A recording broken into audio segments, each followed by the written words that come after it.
Today on the Auburn Torch. Well, just play the music. We'll talk about it. Just play the music.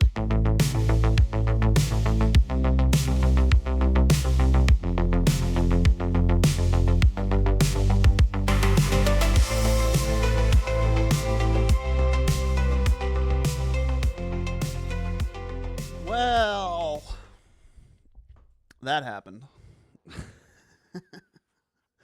That happened. Auburn gymnastics falls in the regional semifinal, and first I'll talk about Auburn women's tennis falling in their epic match at Texas A&M, 4-3, and it actually all came down to court 6, which is crazy. Here, I'll play some of it. Came down to all the way down to court 6. Every other court finished in 2 sets, and they went to a third set in court 6. So everybody on both teams is watching. Basically, just a one-on-one winner take all. And Auburn couldn't get it done. Alice Battesti, who a sophomore from France, who hasn't been playing that much this year, was in at court 6, and we'll talk about why here in a second. But there was one opportunity for her at a deciding point. She had a chance to break late and just didn't get it, and then got broke back to lose that last set 5-7. Just a tough one, man. And they weren't, like I said, we'll talk about why or why she played, because we got a quote from Jordan Sabo at the end, and he says really really tough one to stomach. This is the first thing he says. If you missed yesterday or you missed us talking about the stakes of this one, Auburn and Texas A&M are both 10-1 in the SEC, tied for first place. So with this, Auburn drops into second place, and Texas A&M takes sole possession of first place. But he says we put ourselves in a good position that we wanted to be in, and we just couldn't sprint through to the finish line. And here's what's important. He says we're still searching to find 3 doubles teams and 6 singles courts to show up against the good teams. It's hard to give away points against good teams on the road. So playing Alice on court 6 rather than Ava Esposito, who's been there before, or Ava Ionescu, who's been there before. I'm not sure. I don't think Myrna was in this top 6. So Auburn tried a completely different court 6, which is, hey man, that's Jordan. That's Jordan doing his thing. If it works, you're a genius. Auburn went. So Texas A&M has 2 really good top 2 players. Luciana Perez on court 1 is actually the number 1 player in the country in the ITA rankings. So she beat DJ Bennett, which was to be expected. They had another player, Maya Cuprez, who beat Katia on court 2. So it comes down to 3, 4, 5, and 6. And Auburn only needed 3 of them because they got the doubles point. And they just got 2. They got Angela 1 and Myrna 1. And, a surprise. I mean, you would have felt good about Ashton Bowers at 5. But but again, she's only a sophomore, and she didn't get it done. And then Alice is only a sophomore, and she finished it 6-4 in the first set, then 2-6 in the second, and then even the third. Like I said, I think she was.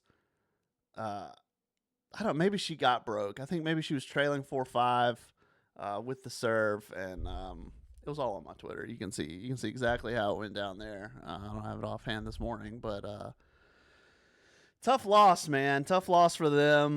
They really wanted this one. Obviously, a lot of they had within their grasp. They controlled their own destiny. A championship ring. They could have won the SEC regular season championship.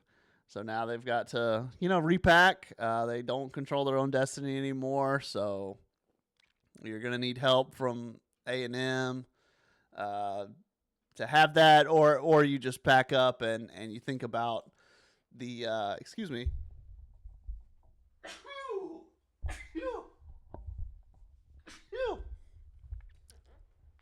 Excuse me.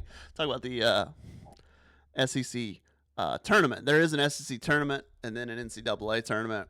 Auburn still should be in good position to host for a really good portion of the NCAA tournament. So there should be you should still expect to get to the national championship.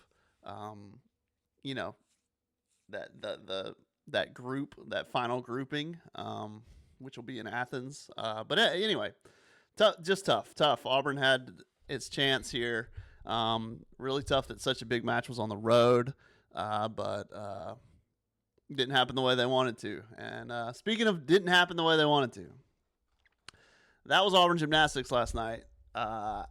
Competitive, like we talked about. I mean, it's one of these things where, gymnastics is so predictable and so unpredictable at the same time, right? And competitive through, they were in the position they wanted to be in. I thought they had a great vault rotation.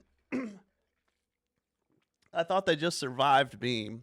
Could have attacked beam a little bit better. And I don't know if leading going into that last rotation could have helped or not. But you end up, you get in a good position. You have your chance for it to come down to the wire. And then you go 2 or 3 gymnasts into that last rotation. And then, who's in your 4 spot takes a tumble and takes a seat. 5 spot is an inexperienced kid who has risen to the occasion so far this season. But, under the pressure, she's going to drag her feet. And then number 6, even once it's all falling apart, it's just a snowball. And even your most reliable person can't find the bar, right? So it's got to especially be, I don't know. It was if you look at the score, it was a lot closer than that. Auburn was breathing down Clemson's neck, and what was it, a half tenth going into the final rotation. It was anyone's ball game. So we now up on Auburn Torch.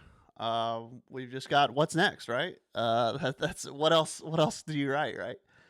We take a look at the recruits coming in. We take a look at obviously health is a huge. Getting healthy is step 1, right? So that's in there. Obviously Sophia Bell, obviously Kiko, even limited Kiko on bars could have helped last night. All those things, and then obviously, right, the elephant in the room, right? Like everyone's got an opinion about, about the big job at the top, and I just don't look, man. You're not gonna get. It's not.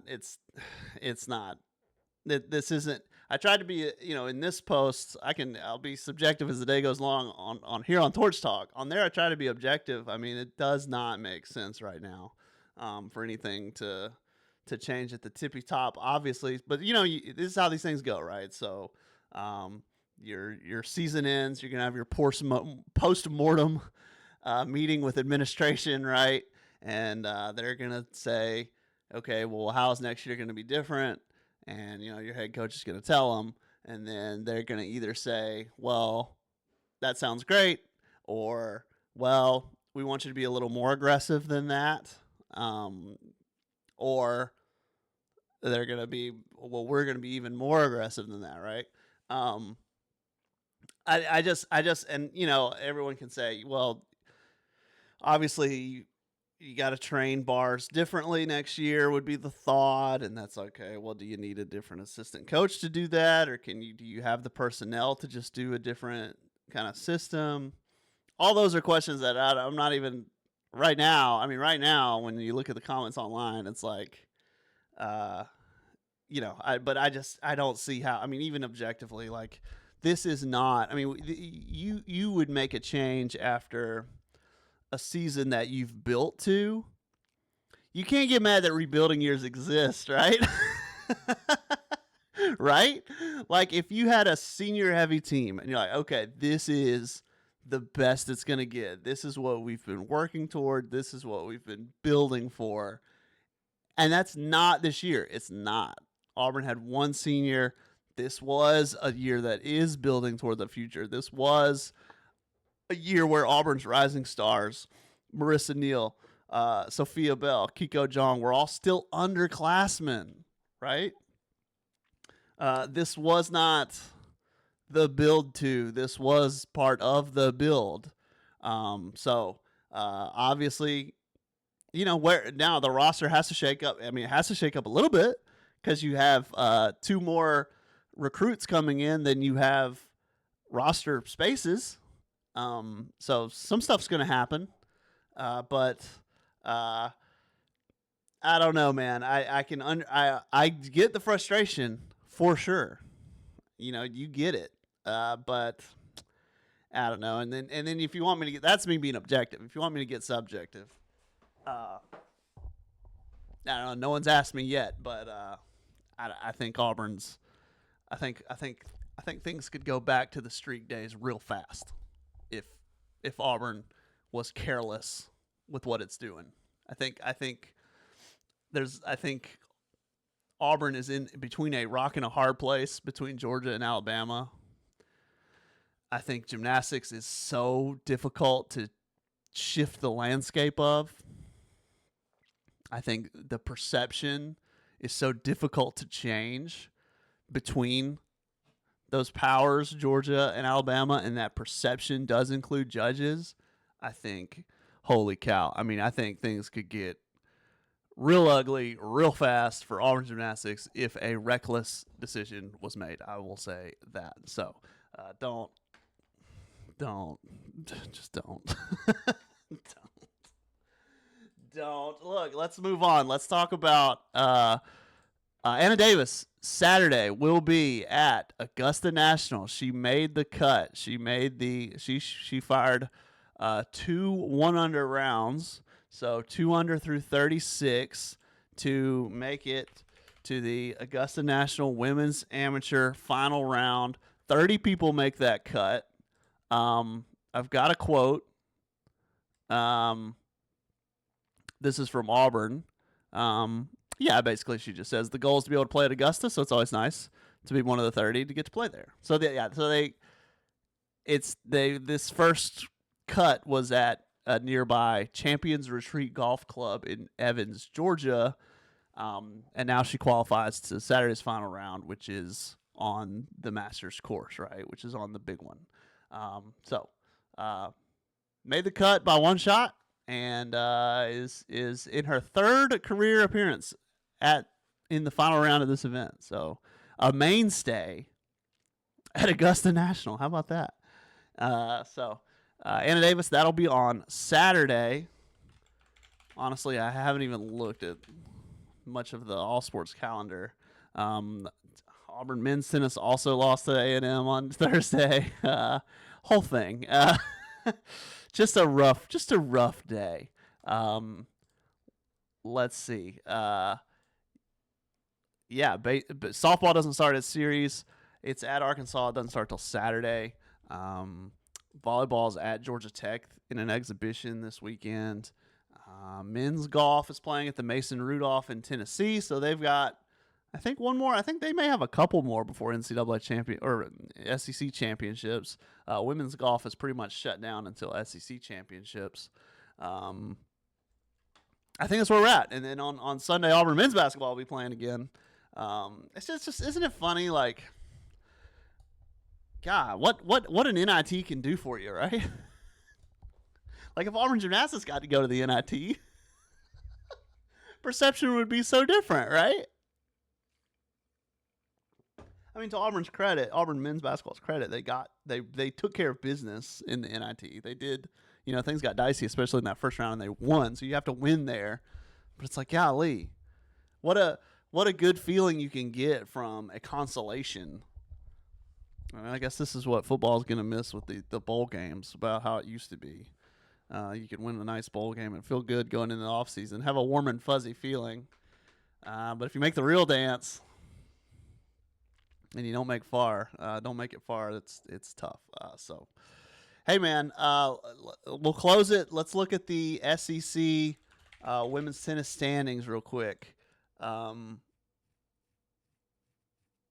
for video, for anyone on video watching, SEC site's just loaded down. Where's the bandwidth? It's not even updated. Okay, but Auburn's 10-2. Should be back with Oklahoma and Texas, depending on how they did. Auburn, just went out. They play Texas, who's good. They play Vanderbilt, who's good, and they play one more. I think it's Missouri, who's not good. So went out. Help your NCAA seedings as best you can. But yeah, Auburn kind of missed its chance to be in control of its own destiny and get a championship ring here. So I guess it's time to turn to the postseason. Maybe you can get a ring or hang a banner if you get a share of the SEC regular season championship if A&M can lose again. But ultimately, the SEC championship, that happens. That'll be in Oklahoma. And then, unfortunately for Auburn, and then I found this out, right after this year, the postseason is in Athens, so Georgia will have home field advantage in the postseason at the national championship. And right after this season, 10-year contract in Orlando or whatever, somewhere in Florida. So it's like, golly, just can't catch that break. But hey, maybe I do think it's interesting that Jordan is trying different stuff. I mean, he really is throwing different stuff at it. I don't, to maybe catch A&M off guard or to try to just find that right combination against the truly excellent teams in the conference. He's trying. So he's got one more shot. I don't know what you do. When you go against Texas, this is another good one. Do you put Ava Esposito back in there and try to go back to what you were doing? I don't know. But we'll see. We'll get more data, more information, and keep moving forward. So, hey, man, it didn't go. The big Thursday for Auburn women's sports didn't go the way that Auburn would have wanted it. But you pick up and you move on. And listen, we'll have more on it. We'll have more on all of it. But for right now, it's just you just pick up the pieces, right? So this weekend, follow golf. Men's tennis is also playing Texas, which is weird how that happens at home. And then women's tennis playing Texas. Men's golf are playing. Anna Davis is playing. You can follow all that. Just keep up with us at auburntorch.com on social, and we will be back on Monday with another episode, and we'll talk about everything else.